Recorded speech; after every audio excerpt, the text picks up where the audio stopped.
السلام علیکم سامعین، دس از ITU FM 90.4. میں ہوں آپ کا میزبان زرین عثمان، علم و آگہی پروگرام کے ساتھ حاضر خدمت ہوں.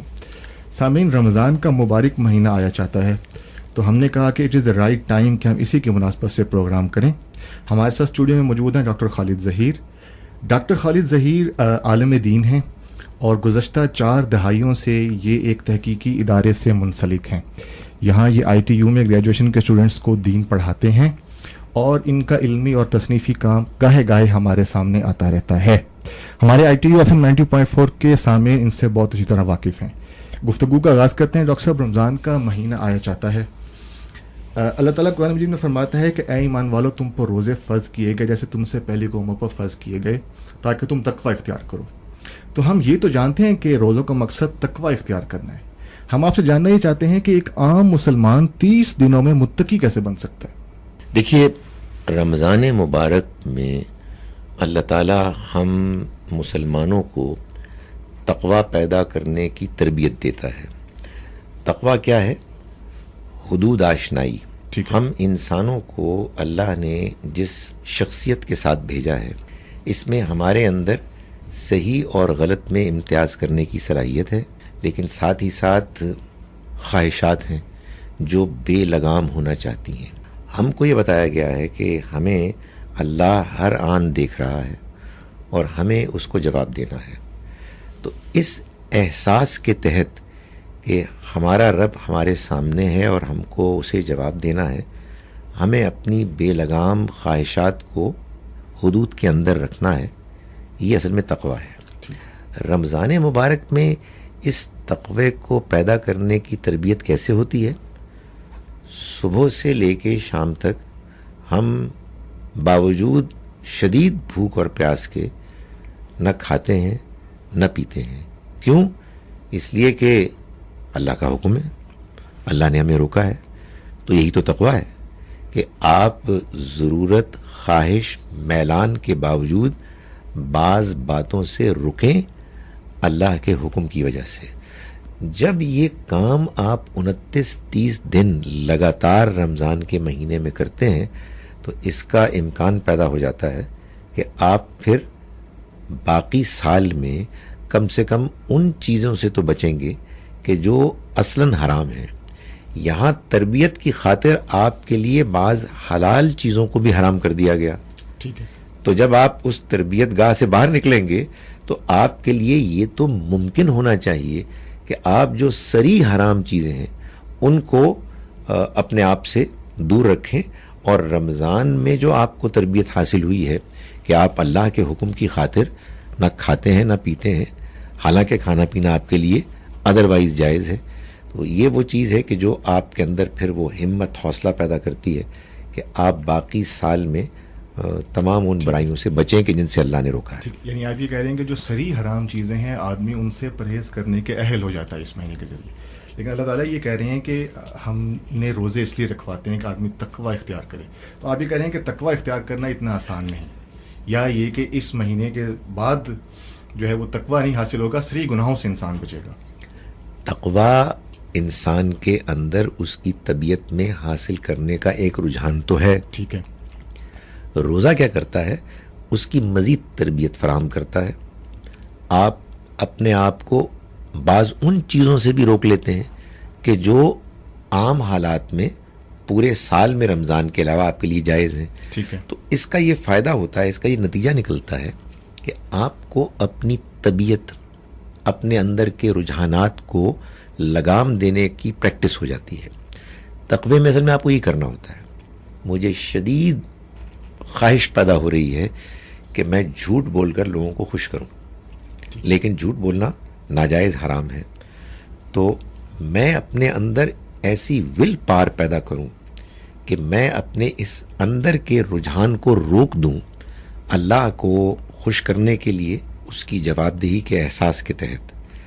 رمضان میں جو ہم پریکٹس کرتے ہیں 29-30 دن بھوکا پیاسا رہ کے اللہ کے حکم کی خاطر، یہ پریکٹس ہمارے لیے ممکن بناتی ہے کہ ہم باقی گناہوں سے، برائیوں سے اپنے آپ کو روکے رکھیں. ٹھیک ہے. اچھا، یہاں پر ایک سوال ضمن ایڈ کر لیتے ہیں کہ ہم یہ دیکھتے ہیں کہ دین میں دیگر بھی عبادات ہیں جن کا بڑا مرتبہ بیان کیا گیا ہے. مثال کے طور پر رات کے وقت اٹھ کر نماز پڑھنا یا مال کی قربانی دینا, یہ ایسی عبادات ہیں جن کو آدمی جن میں اپنے آپ کو کھپانے میں کافی مشکل محسوس کرتا ہے.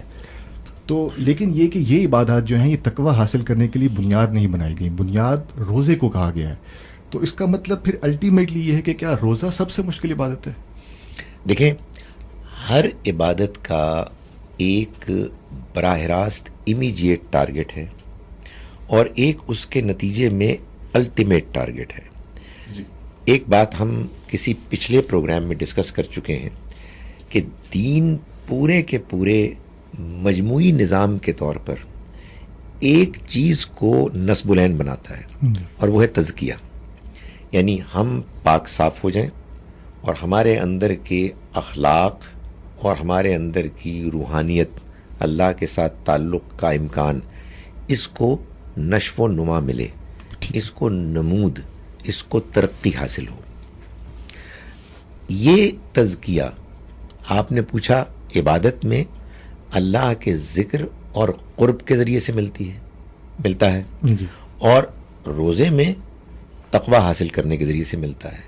تو تقوی, اللہ کی یاد, مال کی قربانی کے ذریعے سے اللہ کو اور بندوں کو راضی کرنے کا جذبہ, یہ سب اصل میں مختلف طریقے, ذرائع ہیں جن سے کہ ہم اپنے آپ کو پاک صاف کرتے ہیں اور اخلاقی اور روحانی طور پر بلند کرتے ہیں, جو اصل میں تزکیہ ہے, جس کا نتیجہ انشاءاللہ جنت کی شکل میں ملے گا. ٹھیک ہے سامعین, یہاں پر وقت ہوا ہے بریک کا. بریک سے واپس آ کر بات یہیں سے جاری رکھیں گے. Welcome back after the break. سامعین, رمضان کا مہینہ آ رہا ہے, اسی مناسبت سے ہم پروگرام کر رہے ہیں. ہمارے ساتھ موجود ہیں ڈاکٹر خالد ظہیر. ڈاکٹر صاحب, دیگر روایات کچھ ایسی بھی ہیں جن سے ہمیں یہ پتہ چلتا ہے کہ رسول اللہ تقریباً سارا سال ہی روزہ رکھتے تھے. تو کیا گویا اس کا مطلب یہ ہے کہ اپنے مقصود کو اچیو کرنے کے لیے, تقوی کو حاصل کرنے کے لیے ہمیں رمضان سے باہر بھی روزوں کی ضرورت ہے؟ دیکھیں, جتنی بھی ہماری عبادات ہیں, جی, نماز, زکوٰۃ, حج اور روزہ, ان میں دو حصے ہیں, ایک لازم فرض اور ایک نفل. فرض عبادت تو وہ ہے کہ جس کو آپ اگر چھوڑیں گے تو گناہ گار ہوں گے. ٹھیک ہے. لیکن فرض عبادت کے علاوہ بھی آپ جب اپنی پرفارمنس میں بہتری پیدا کرنا چاہتے ہیں, آپ اپنے اندر اس خوبی کو زیادہ مضبوط کرنا چاہتے ہیں کہ جو اس عبادت سے حاصل ہوتی ہے, اور اللہ کا قرب اور تزکیہ پیدا کرنا چاہتے ہیں, تو ظاہر ہے کہ آپ مزید نفلی عبادت بھی کرتے ہیں جو اللہ تعالیٰ کو معلوم ہوتا ہے بہت پسند ہے. جی. تو نبی اکرم صلی اللہ علیہ وسلم کا اسوہ حسنہ, جو ظاہر ہے کہ ہم سب کے لیے بہترین نمونہ ہے دین کے معاملے میں, اس میں یہ ہے کہ آپ رمضان مبارک کے فرض روزوں کے علاوہ بھی بقیہ دیگر مہینوں میں بھی روزے رکھتے تھے. تو ظاہر ہے کہ یہ وہ عمل ہے کہ جس کو ہمیں بھی اختیار کرنے کی کوشش کرنی چاہیے. لیکن ظاہر ہے آپ نے اللہ کے حکم اس آئیڈیل کے مطابق کہ جو اللہ تعالیٰ چاہتا ہے, اس میں بھی ایک توازن رکھا تاکہ زندگی کو بھی ایک عمدہ طریقے سے گزارا جائے, اللہ کی نعمتوں کو پایا جائے, اللہ کا شکر ادا کیا جائے, اور جہاں جہاں ممکن ہو دین میں, اللہ کے قرب میں اگر انسان مزید اضافہ کرنے کے لیے عبادات کرے تو اس کو بھی اختیار کیا. لیکن یہ جو تقویٰ ہے یہ ان جو فرض روزے ہیں محض ان سے حاصل ہو سکتا ہے. یقیناً وہ جو کم سے کم توقع ہے جی. وہ تو اس سے پوری ہو سکتی ہے, لیکن اگر انسان اس میں مزید نکھار پیدا کرنا چاہے, جو انسان کو چاہیے کہ وہ کوشش کرے, تو وہ مزید نفلی روزوں سے اس کو حاصل کر سکتا ہے. ٹھیک ہے.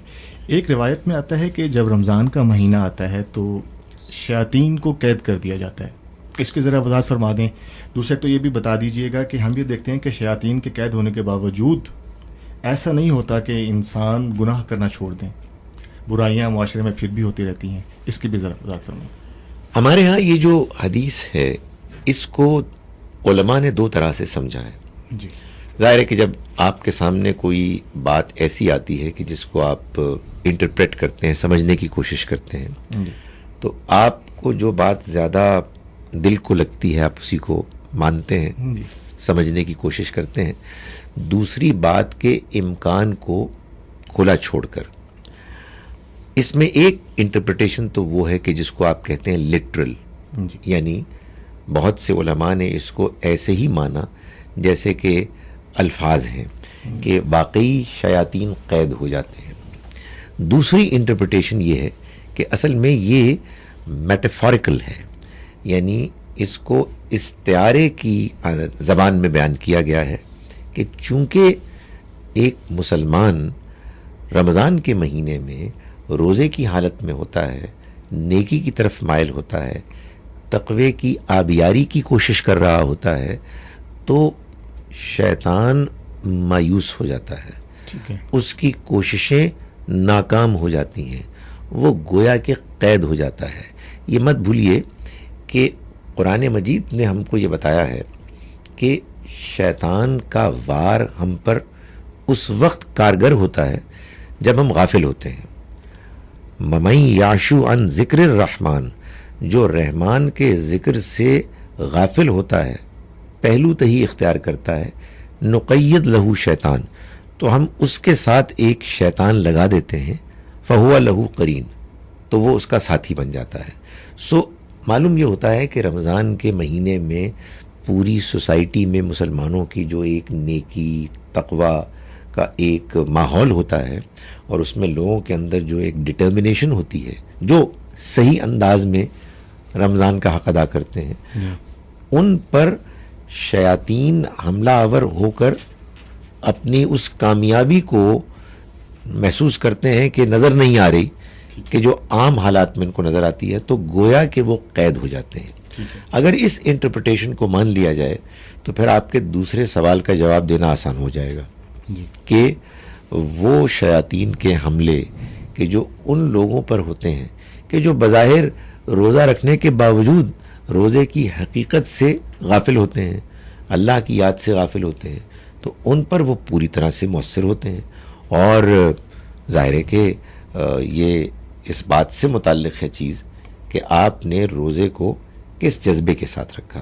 تو میں سمجھتا ہوں کہ اس میں کوئی شک نہیں ہے کہ شیطان قید ہو جاتا ہے، مگر میں اس کا مطلب یہ سمجھتا ہوں کہ وہ اپنے آپ کو بے بس پاتا ہے.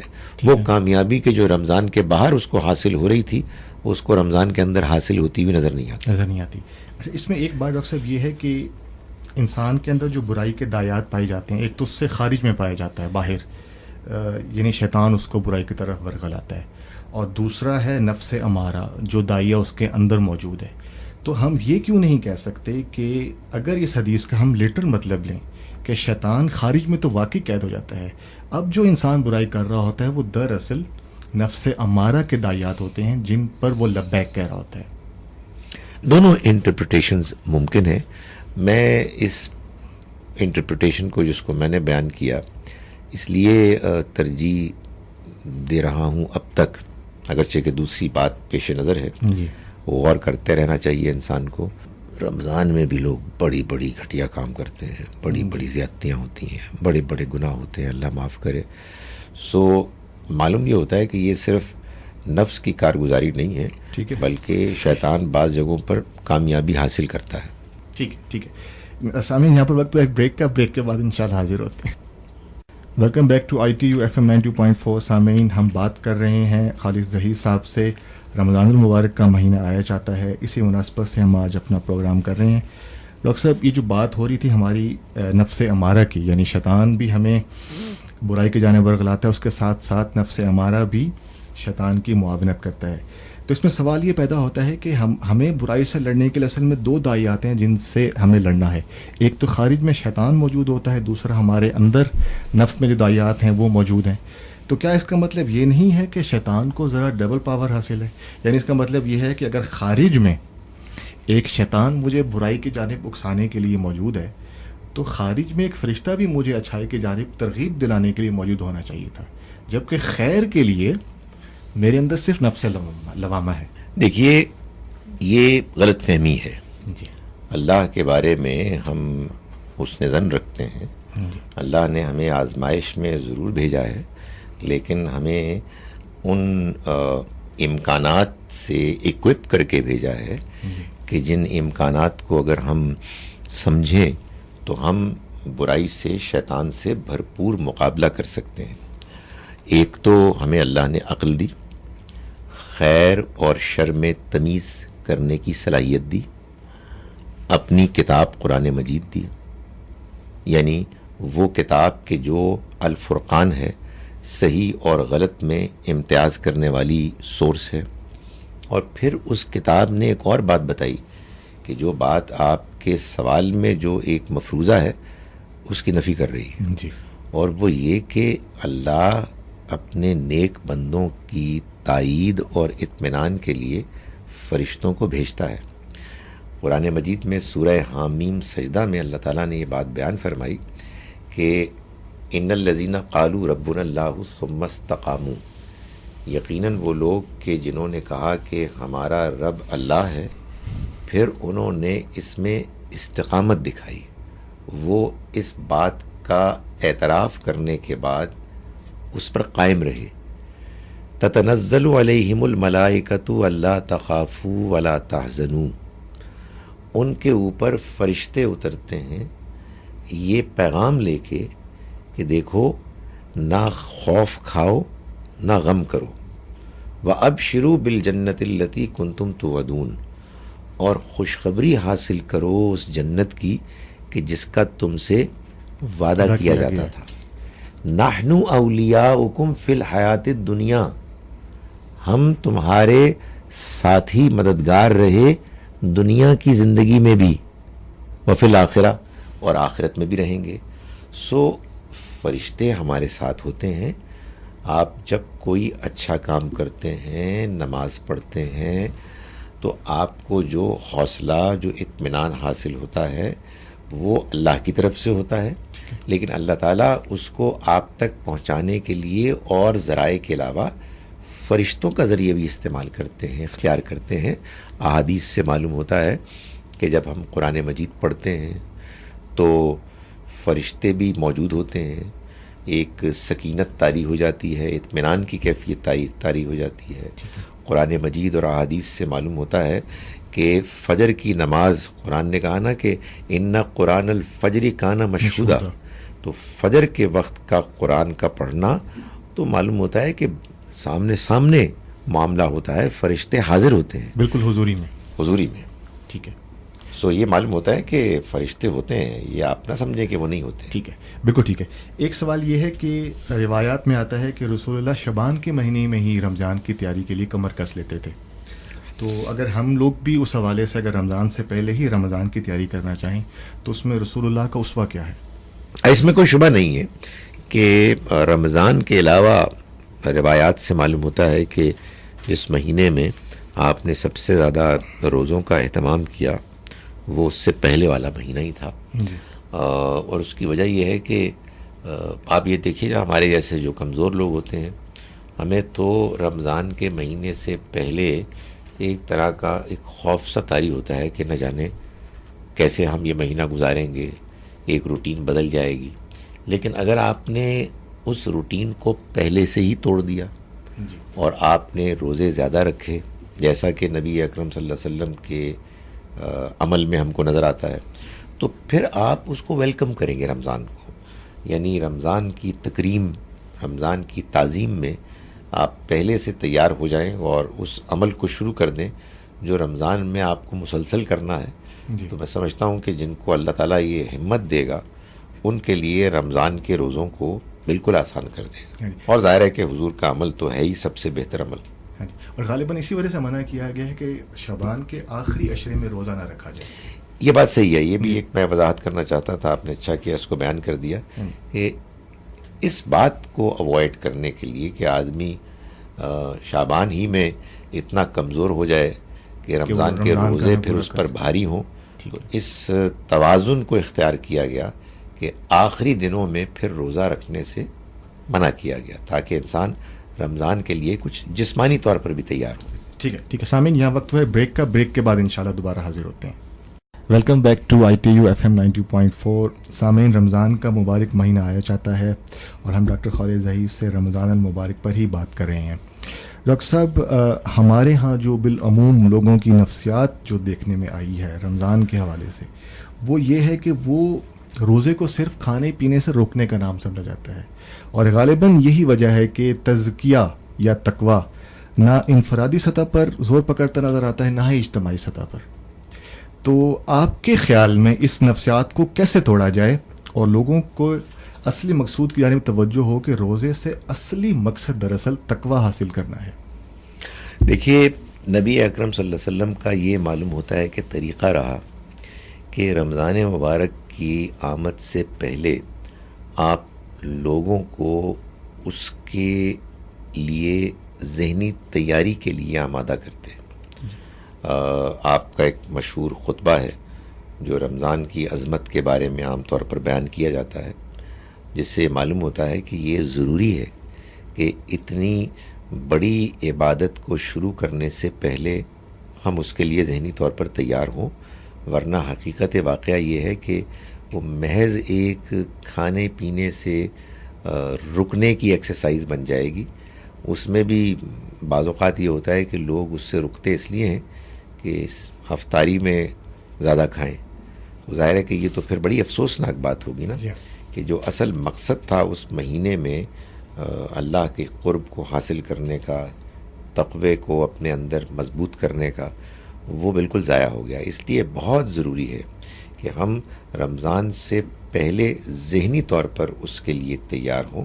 جیسے آپ دیکھیے کہ لوگ حج کے لیے جاتے ہیں تو ایسا تو نہیں ہوتا نا کہ وہ بس حج کے لیے رخت سفر باندھتے ہیں اور نکل جاتے ہیں، بلکہ ہم پہلے اس کی تربیت کرتے ہیں، اس کی ٹریننگ کے لیے کئی دن ہم گزارتے ہیں، لوگوں کی گفتگویں سنتے ہیں، خود سے اپنے بارے میں انٹروسپیکشن کرتے ہیں کہ ہم کیا اس کے لیے تیار ہیں.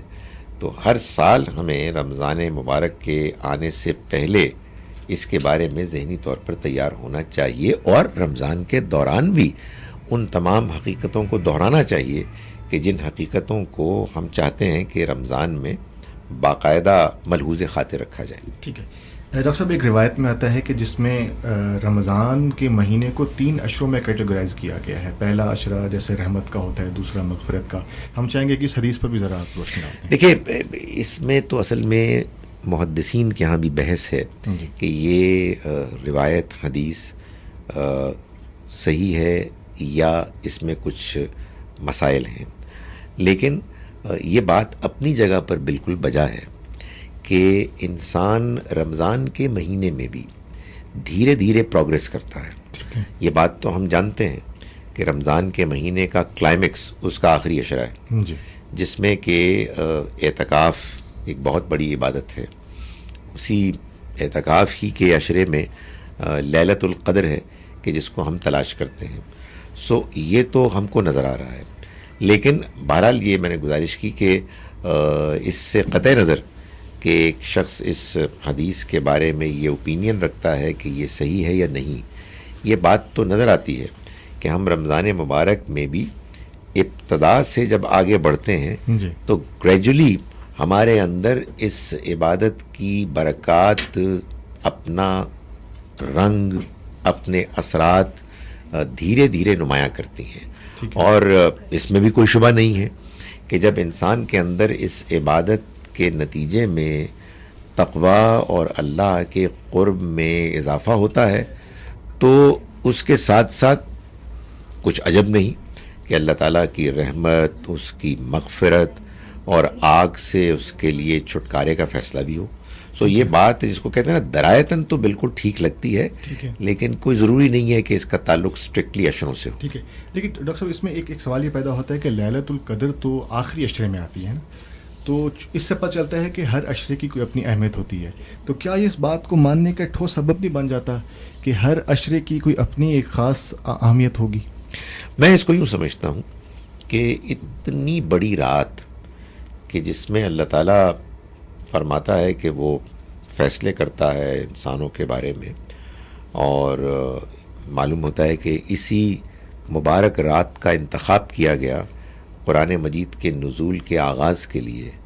اس رات تک پہنچنے کے لیے آپ کو ایک تیاری کی ضرورت ہے. دیکھیں، یہ بات ایسے معلوم ہوتی ہے کہ اللہ تعالیٰ نے موسیٰ علیہ السلام کو جب اپنے پاس بلایا اپنی کتاب تورات کے کچھ حصے دینے کے لیے، تو اللہ تعالیٰ نے 30 راتوں کے لیے آنے کو کہا، جو کہ ان کے جلدی آنے کے نتیجے میں 40 راتیں بن گئیں. اس طرح کی جو بڑی باتیں ہوتی ہیں نا، بڑے موقع ہوتے ہیں، معلوم ہوتا ہے کہ اس کے لیے لمبی تیاری درکار ہوتی ہے. تو ابتدا سے لے کر آخری عشرے تک جو آپ روزے رکھتے ہیں اور کچھ عبادات کرتے ہیں، اس سے گویا کہ ایونچولی آپ تیار ہوتے ہیں اس بڑی رات کے لیے. اگر آپ مجھے اجازت دیں تو جیسے کوئی آپ بڑا ٹورنامنٹ کھیلنے جاتے ہیں، شروع میں آپ پریکٹس کرتے ہیں، بالکل، اور پریکٹس کرتے کرتے آپ پھر اپنے پرائم تک پہنچتے ہیں، تاکہ آپ جب وہ اصل میچ کھیلیں تو آپ پوری طرح سے فٹ ہوں. تو یعنی یہاں آپ پریکٹس شعبان کے مت کو کہہ رہے ہیں یا رمضان رمضان کے بیچ میں ابتدائی جو ایام ہیں ان کو کہہ رہے ہیں. ٹھیک ہے سامعین، یہاں وقت ہوا ہے ایک بریک کا. بریک کے بعد انشاءاللہ دوبارہ حاضر ہوتے ہیں. ویلکم بیک سامعین، دس از ITU FM 90.4. میں ہوں آپ کا میزبان زرین عثمان. ہمارے ساتھ اسٹوڈیو میں موجود ہیں ڈاکٹر خالد ظہیر. سامعین، رمضان کا مبارک مہینہ آ رہا ہے، اسی مناسبت سے ہم پروگرام کر رہے ہیں. ڈاکٹر صاحب، یہ ایک سوال اب ہم ذرا آپ سے یہ پوچھ رہے ہیں کہ اس دفعہ رمضان ذرا سخت گرمیوں میں آ رہے ہیں، تو یہ بات اب ہم ذرا اپنی حوصلہ افزائی کے لیے آپ سے جاننا چاہ رہے ہیں کہ یہ روزے سخت روزے ہوں گے، تو یہ سخت روزے جو ہیں یہ ذرا زیادہ تقویٰ پرووائڈ کریں گے اور زیادہ ثواب کا سبب بنیں گے ان روزوں کے مقابلے میں جو نرم روزے ہوتے ہیں جو ہم سردیوں میں رکھتے ہیں.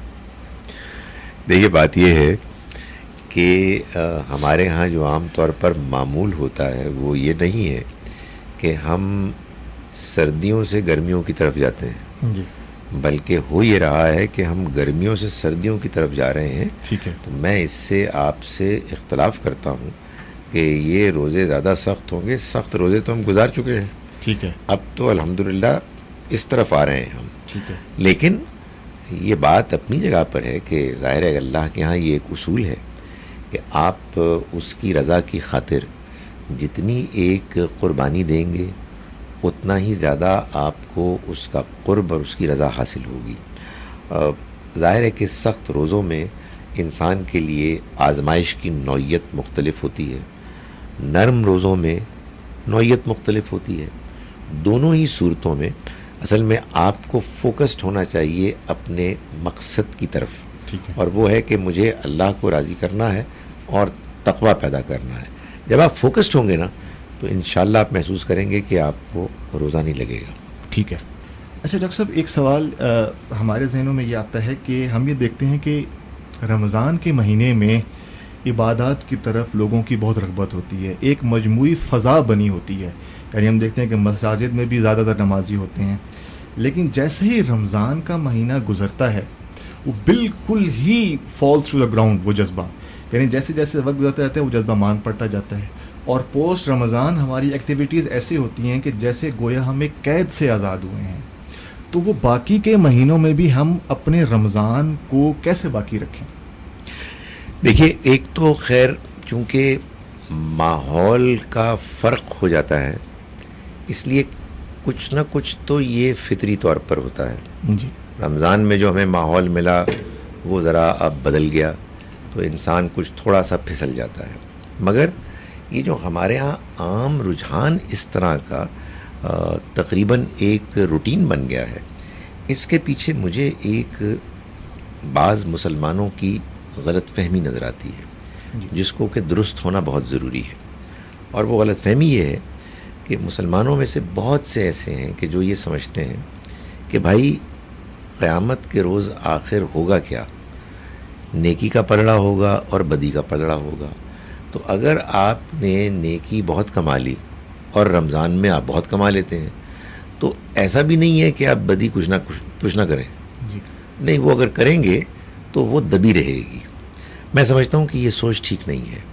اصل میں رمضان مبارک کے روزوں اور عبادات کا مقصد یہ تھا کہ ہم اللہ سے اپنے گناہوں کی معافی مانگیں اور آئندہ ان سے بچے رہنے کی توفیق مانگیں. تو رمضان کے بعد اصل میں اس تقوی کی پریکٹس کا زمانہ آتا ہے کہ جس تقوی کو آپ نے رمضان میں حاصل کیا اور اس کے بارے میں آپ نے باقاعدہ اس تربیت سے آپ گزرے. یہ جو ہمارے ہاں کی انڈرسٹینڈنگ ہے کہ آپ برائی کو کریں لیکن نیکی اس سے زیادہ ہونی چاہیے.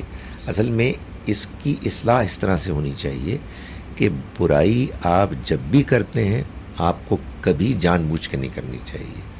ہو جائے تو اللہ سے توبہ اور استغفار کرنی چاہیے اور آئندہ اصلاح کے لیے کوشش کرنی چاہیے. اور یہ جان لیجئے کہ اصل میں وزن کس چیز کا ہوگا؟ نیکی کا.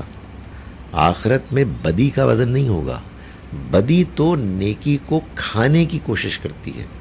اگر آدمی نماز بھی پڑھ رہا ہے اور جھوٹ بھی بول رہا ہے، نماز بھی پڑھ رہا ہے اور چوری بھی کر رہا ہے، تو یا اس کی چوری اور اس کا جھوٹ اس کی نماز کو بے وزن کر دیں گے، یا اس کی نماز، اس میں خلوص، اس کا توبہ کرنا اس چوری اور اس جھوٹ کو ختم کر دے گا. تو اصل میں ہمارا پوری زندگی کا سفر برائی کے ساتھ مقابلہ کا ہے. اس مقابلے میں ہمیں کبھی بھی برائی کو لائٹلی نہیں لینا.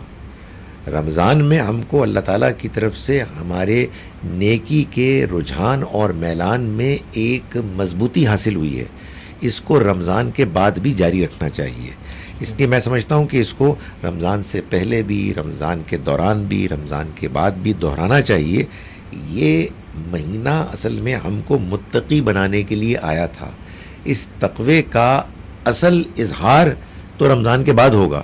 چنانچہ آپ یہ دیکھیں کہ رمضان کے بارے میں قرآن مجید میں جو آیات ہیں ان کے اختتام پر اللہ تعالیٰ نے ایک آیت میں جس چیز کو بیان اور کنڈیم کیا ہے وہ رشوت لینا اور دینا ہے.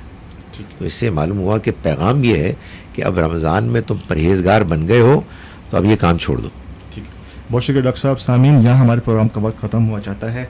ہم اللہ تعالیٰ سے دعا گو ہیں کہ وہ ہمیں رمضان کی بھرپور پیاری کرنے کی توفیق عطا فرمائے.